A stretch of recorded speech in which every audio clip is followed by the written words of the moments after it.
S M Shiba ABI TV YouTube channel. 5 টাক হাসিনার পদত্যাগের ও দেশ ছাড়ার পর আইন শৃঙ্খলা ভেঙে পড়েছিল এবং দেশের বিভিন্ন স্থানে হামলা ভাঙচুর লুটপাটের ভয়ে সিলেটের সাধারণ মানুষ তাদের জানমাল দোকানপাট ও বাড়িঘরে রক্ষায় পাহারা দিচ্ছেন। শহরের যানজট নিরসনে শিক্ষার্থী ট্রাফিক বিভাগ নিয়ন্ত্রণ করছেন। এতে বিভিন্ন স্কুল কলেজ মাদ্রাসা শিক্ষার্থীরা এবং ফায়ার সার্ভিস কর্মীরাও এসে যোগ দিয়েছেন। ব্যাংক বিমা শিক্ষা প্রতিষ্ঠান বন্ধ থাকার চরম বিপাকে পড়ছেন সিলেটের মানুষ। সেনাবাহিনীর আশার ভিত্তিতে শহরের কিছু কিছু দোকানপাট খুললেও রাতের বেলা তারা নিজেরাই তাদের ব্যবসা প্রতিষ্ঠান ও বাড়িঘর পাহারা দিচ্ছেন। নির্ঘুম রাত কাটছেন তারা। তবে সিলেটের বিএনপি নেতাকর্মীরা ব্যবসা প্রতিষ্ঠানে দোকানপাট খোলার উৎসাহ দিয়েছেন এবং যে কোনো বৈরিক পরিস্থিতির মধ্যে পড়লে অবশ্যই তাদেরকে জানানোর জন্য অনুরোধ করেছেন। দ্রুত সময়ের মধ্যে আইন শৃঙ্খলার পরিস্থিতি স্বাভাবিক করতে নতুন সরকারের কাছে দাবি জানিয়েছেন ভুক্তভোগীরা।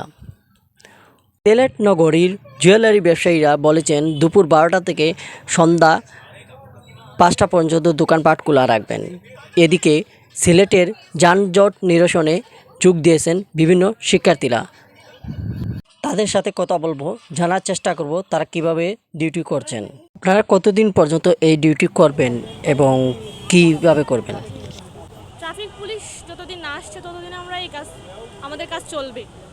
যেহেতু এইটা পুলিশের কাজ, তো পুলিশ না আসলে তো এটা হবে না, তো সেহেতু পুলিশ না আসা পর্যন্ত আমরা এই কাজ চালিয়ে যাব। তো আপনারা তো শিক্ষার্থী, তো আপনারা যেহেতু এই পেশায় হঠাৎ করে এসেছেন, সাধারণ মানুষ আপনাদেরকে কিভাবে দেখছেন এবং আপনাদের কাছে এই পেশাটা কিভাবে মনে হচ্ছে যদি একটু আমাদেরকে বলেন। ওনারা আমাদেরকে মেনে নিতেছে, কারণ ওনারাও হচ্ছে আন্দোলনটা দেখছেন, ওনারা বুঝেছেন যে ছাত্রছাত্রীরা কী কষ্ট করতেছে না করতেছে, সেই জন্য হচ্ছে ওনারা আমাদের খুব সাপোর্ট করতেছেন, সেটা আমাদের বলতেই হবে। ওনারা আমাদের খুব সাপোর্ট করতেছেন।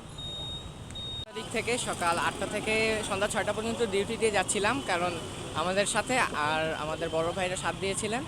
তো আপাতত যেহেতু বড় ভাই সমন্বয়কদের উপর থেকে নির্দেশ আসছে, এজন্য আমরা আপাতত বিএনসিসি এবং সেনাবাহিনীর হয়ে কাজ করতেছি। তো এখন আপাতত ছাত্ররা নাই, যদি আমাদের প্রয়োজন হয় বা আমরা যদি সামাল দিতে না পারি তাহলে আমাদের বড় ভাইরা সাপোর্ট দেবেন, এই আর কি।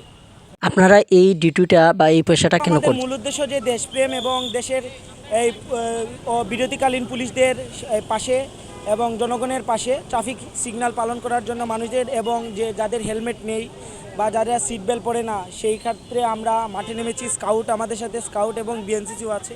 আমরা সকলে মিলে চাচ্ছি যে দেশটাকে সুন্দর করে এই ট্রাফিক সিগন্যাল বা যে সাধারণ যে নিয়মগুলি আছে সেগুলি পালন করার জন্য আমরা সাধারণ জনগণের কাছে অনুরোধ জানাচ্ছি, এটাই। আপনারা তো শিক্ষার্থী, তো আপনারা এই পেশাতে আসার আপনাদের লেখাপড়ার কীরকম ক্ষতি হচ্ছে? আমাদের লেখাপড়ার কোনো ক্ষতি হচ্ছে না, কারণ আমরা এখানে হচ্ছে বিকাল পর্যন্ত বা 6টা-7টা পর্যন্ত থাকছি। পরে আমরা বাসায় গিয়ে আবার আমাদের পড়াশোনাটা কন্টিনিউ করছি, তো এটা আমাদের কোনো সমস্যা হচ্ছে না। আর এরকম করতে থাকবো যতদিন পর্যন্ত আইনশৃঙ্খলা বাহিনী আবার সড়কে না নামছেন। তো আমরা আশা করছি 2-1 দিন বা 3-4 দিনের মধ্যে ওনারা আবার ওনাদের কর্মস্থলে ফিরে আসবেন, তখন আমরা আবার আমাদের মতো করে চলে যাব।